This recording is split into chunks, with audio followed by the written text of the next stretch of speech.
Hi, I'm Rob, and we're going to have a quick look at Ebean's type-safe query mechanism. So what we can see here is a query that's written in a type-safe fashion using the query beans. So here we've got a query bean for customer, and this is a generated class, and it has some properties like ID and name and billing address. And in fact, all of the purple uh, words you can see here are the properties that you can see. The white bits here, like so greater than, starts with, and equal to, those are expressions on those properties. So the first one is we're creating a query for customer where the ID is greater than 12, name starts with Rob, and the billing address country is equal to NZ, New Zealand country up here. Order by name ascending. So there's a couple of things here. One is that we're trying to provide type-safe queries, but we're also trying to do it so that the query is nice to write and nice to read. So I think we've achieved that quite nicely here. So let's have a quick look at the query bean, or an example of a query bean. So let's have a look at customer.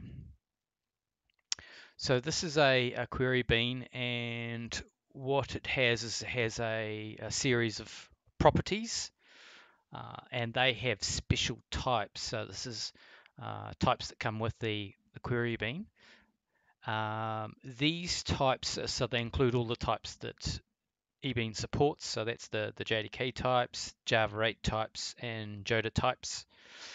So we can see here there's a long timestamp and boolean. So these types give us our expressions that are specific to the type. So a long will have less than and greater than and between, that sort of thing. Timestamp will have before and after, boolean is true, is false, etc.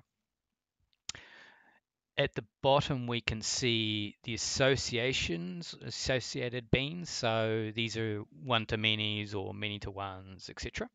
And they reference this other type of bean, associated beans. There's an alias thing here. We'll talk about that later on. In terms of the query bean, you can construct it with an ebean server, or if you construct it with a default constructor, then this will use the default ebean server. So let's go back to our code. So if we were creating a new query, so if we go new queue customer, and we could either pass it an ebean server or not, so let's not. And then if we hit dot, we get an autocomplete, and we see some fields here, and those are effectively our properties.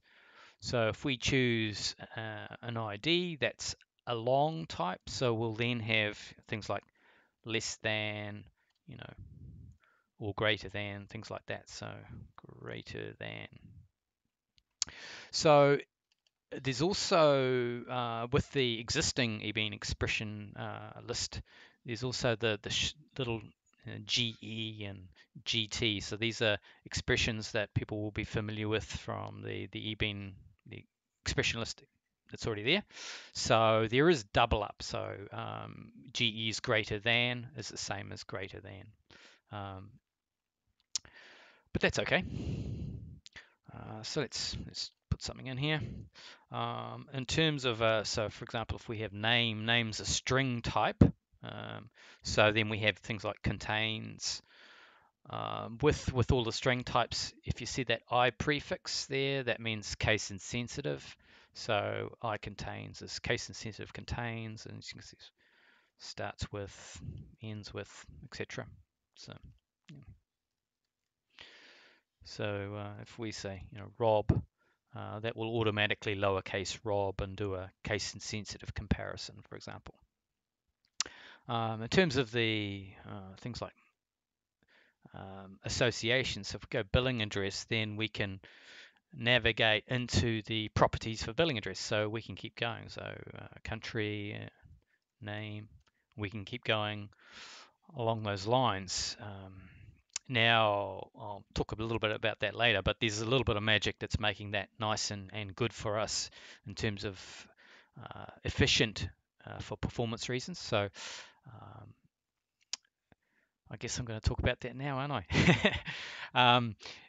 In terms of what we've got to make this nice, these properties, we're simulating properties. So if we go in there, we see that this is actually a field, public field, and there's kind of nothing here. It's not initialized, and it's not initialized in the constructor.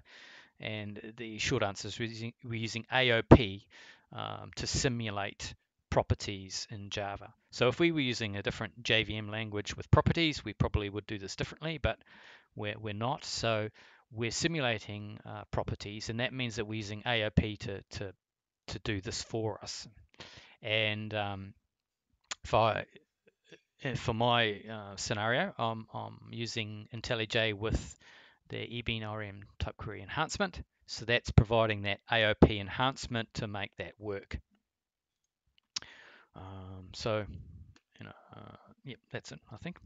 In terms of equals, for example, on this kind of country equal to another country, or not equal to, so we could say equal to NZ. We're basically building this query here, aren't we? In fact, it's exactly the same. Okay, so let's, if we did order by, and in terms of order by, there's something interesting there. So let's go name descending, followed by ID ascending, for example. And then here we could finish it off with, find each or find list or find page list, for example. Let's do page list because that's got a few other things we could talk about. Before I move on, order by actually doesn't do anything. So yes, this does not actually do anything. It's there for style purposes. So if I write a query, I want to say, here's my predicates followed by an order by, name descending, ID ascending, find the page list. So order by helps readability, but it actually doesn't do anything. And that means that, if it wasn't there, wouldn't matter. Or if this was, up in different order, it wouldn't matter. It doesn't make any difference at all. So it's just there for styling and readability. Now I'm just gonna return that. So this is going to give me a page list of customer, which I'll just call page list for now. So that's okay. One thing I just wanted to with page list, people should know that one of the things about page list is that you can go get the list, obviously. But the reason why you'd want to do a page list is because you want to get the row count. And Ebean will automatically build the row count query and fire that for you. Now, the idea is that if we just did this and got the row count, these queries will fire sequentially. And we have the ability to actually fire them in parallel. So page list load row count, what that does is saying fire the find row count query in the background thread, and then carry on, do this query. So the finding the list and finding the row count can occur in two different threads in parallel. And then this is going to do under the scenes, it's doing a future and then waiting for the find row count to finish. So anyway, so that's all good. Let's just fire that because that's, some people might not have seen that. So if we run this query,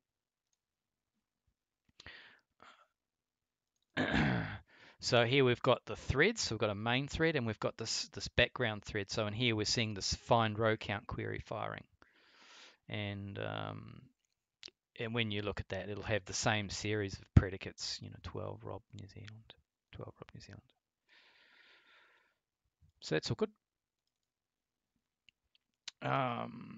Now, there's a few other aspects that we should have a quick look at. One of them is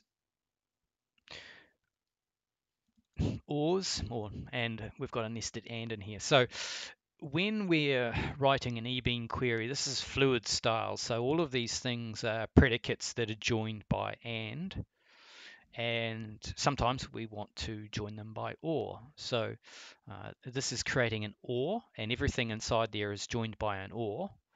And then this is with a nested and. So these two guys here are joined by and then there's so that's a nested and inside, and there's an or here.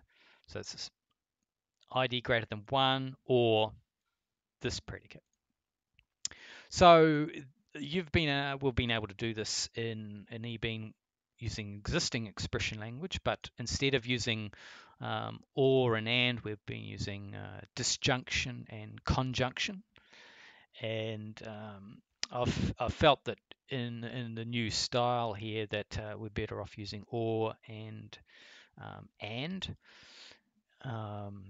And there is no conjunction disjunction in the new style. So that's an incompatibility, if you like, between the two,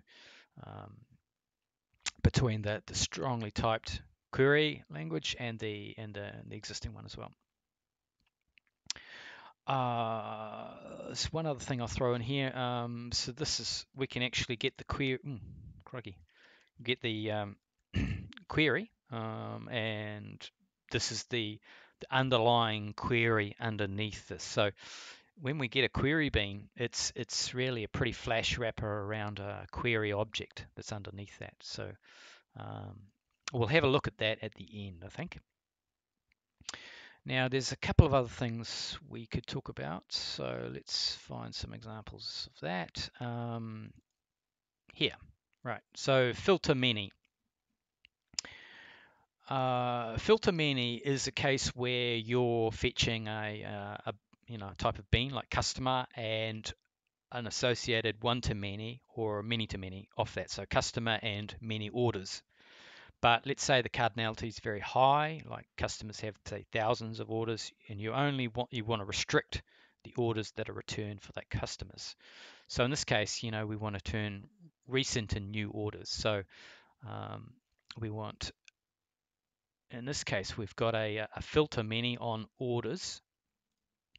If we look at that, that's taking an expression list of order. So if we look at that, there's an expression list of order. So this is strongly typed expression list passed to the orders filter many.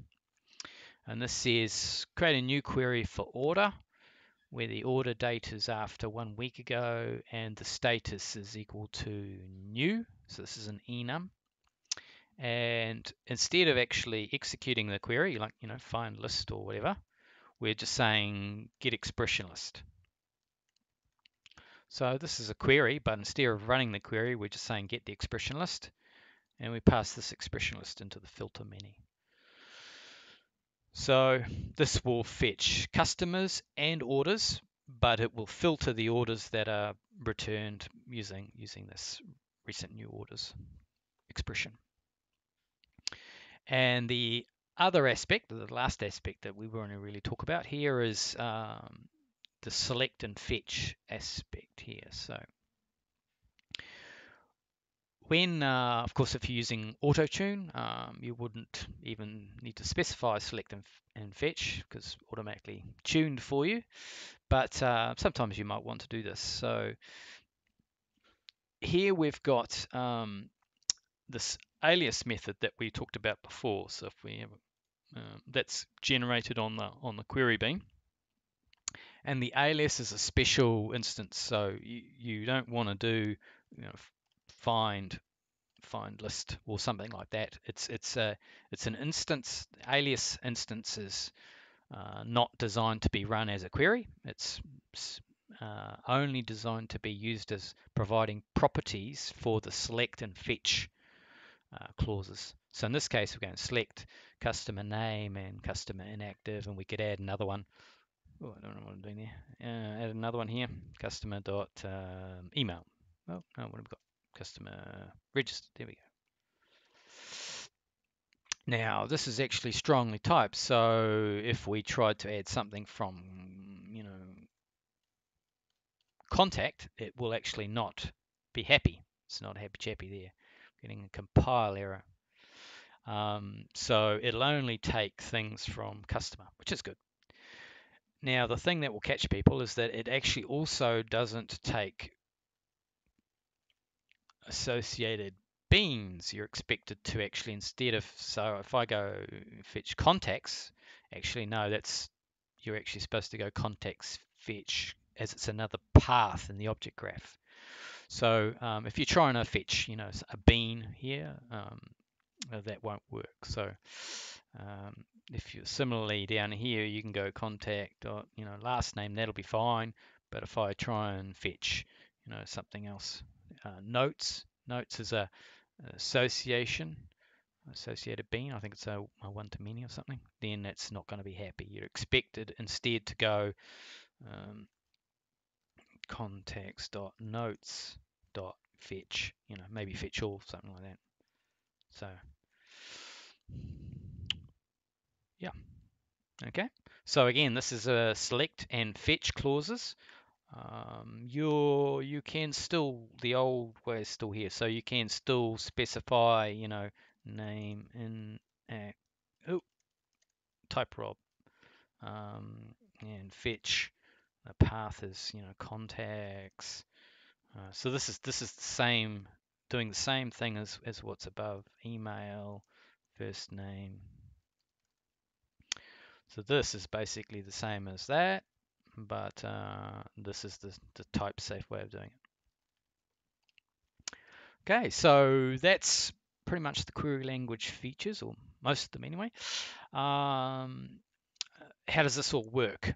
Okay, so we've got, as I said, the focus of this is to make it nice to write and nice to read. So we've got a bit of magic going on here because these are public fields and they're, sitting here going null, but they're not. So we've got enhancement happening. So you can run, if you're IntelliJ, using the IDEA plugin. Or if we went to run configurations, what do we got here? See if we've got one. Hopefully, yeah, we've got a Java agent. There we go. So we can see that you can specify a standard Java agent as a VM option for the type query. And you can also load the agent at runtime using the agent loader. And also, if you're looking in terms of POM, there's the a Maven plugin for compile time enhancement of the query beans. So this is documented on the website, so probably don't need to talk about it much more than that.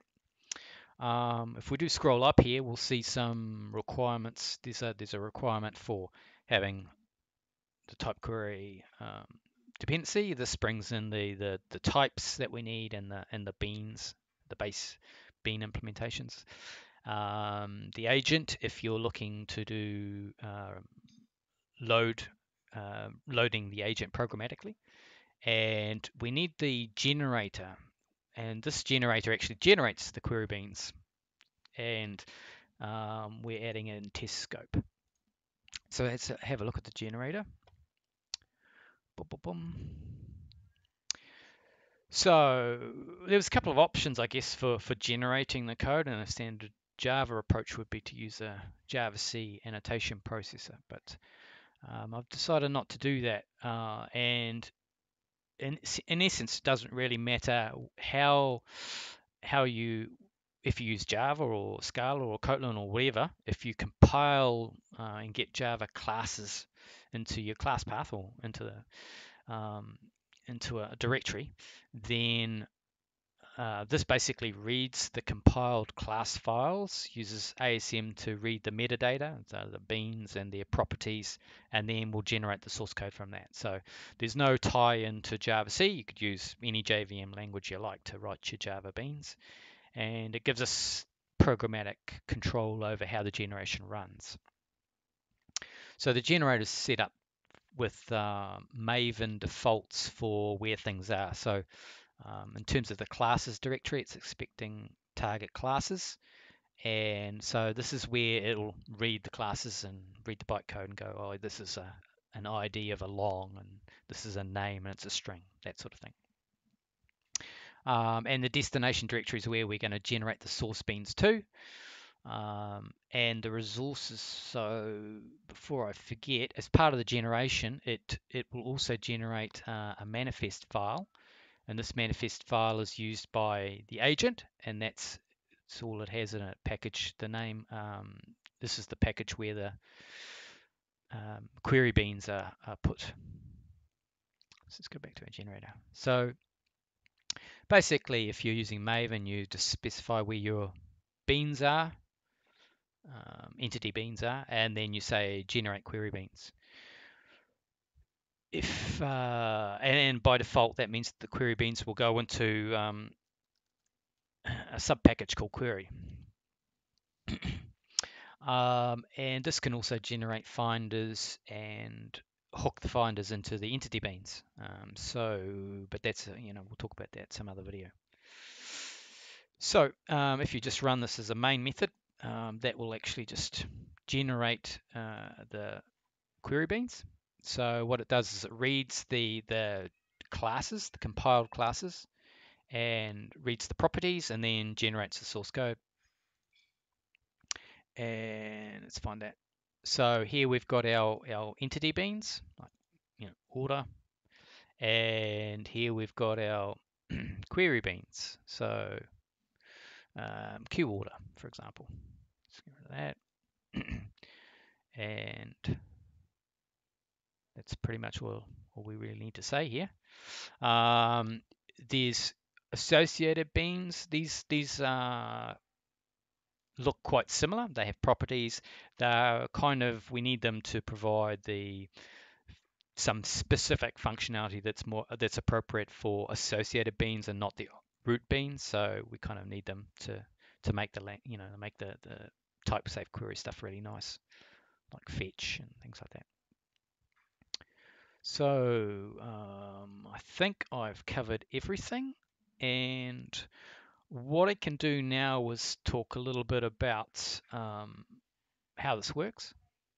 So if you've had enough, you can sort of finish the video now, but I'm going to just dig into the internals and how this works a little bit, because it's a little bit interesting. So we've got a query customer bean, and it extends this guy. And effectively, it has these three fields. It has an underlying query. It has this root instance. So this root instance is just the query bean itself, and that gives us our ability to do the fluid style, chaining of all of those expressions together. This is the actual query itself, and that's just a straight out Ebean query. And then we have this stack, and it's literally a stack of the expression list. And this is used to do the OR and nesting mechanism. So that's actually all a query bean is. It's just a wrapper around the query. And even this guy here, if we actually have a look at the old expressionless peek here, this is basically saying if our stack's empty, put in the where clause of the query onto the stack. So that where clause is an expression list. And then this method here is just used internally to peek that expression list. And if we go OR, what we're doing is we're creating a disjunction expression and we're pushing it onto the stack. So when we go end OR, we're just popping the stack, the expression list. So that's all that the query bean really is. It's sort of a glorified wrapper on a query with this stack mechanism. If we looked at a property, so let's go and have a look at one of these guys, then all the property is essentially a string and a reference to the root, which the root object gives us our fluid style. So when we finish an expression, we go back to the root again. So the property name, that is ID or name or contacts or something like that, and that's appended together. So at the top level, it's just a simple string, and then when we go down the path, there's a string concatenation happening here, and the name just gets a bit longer. And in terms of the expressions, that just becomes the name that's passed into the underlying expression list. So we get expression list and we just go is null there. So the why show this? The one of the things that sort of was, when doing this, we don't want to add a whole lot of extra costs. So we can say, oh, we've got this really nice type-safe query language, but it's too expensive to use. We don't want that. So I'm happy to say that this thing is actually pretty efficient and not a lot of extra cost. We've just basically got the string append going on. So to explain that, let's have an example here. Yeah, so when we go from context to notes, we're appending that string to get context notes to use in the expression language. So that's really the cost. So in terms of extra GC, there's a little bit, obviously creating an object, but it's not an expensive object, and there's a little bit of string appending going on there, or a string addition, but that's the cost of it. So it's not too bad. And yeah, are there other approaches? Yeah, there would be other approaches. If we were using a different JVM language, Kotlin or Scala or something like that, and those languages have property support, so we would be able to do this without AOP, aspect oriented programming, but we're not. We're using Java, and the benefits in terms of readability, to me, make it worthwhile following this. So that's why we're using AOP, using the agent to enhance that and get our query language like this. So I think that's good. I don't think I have anything else to add. Let's have a quick look at our example query here again. And I think we've covered everything I wanted to cover. I think we'll leave it at that. Thank you.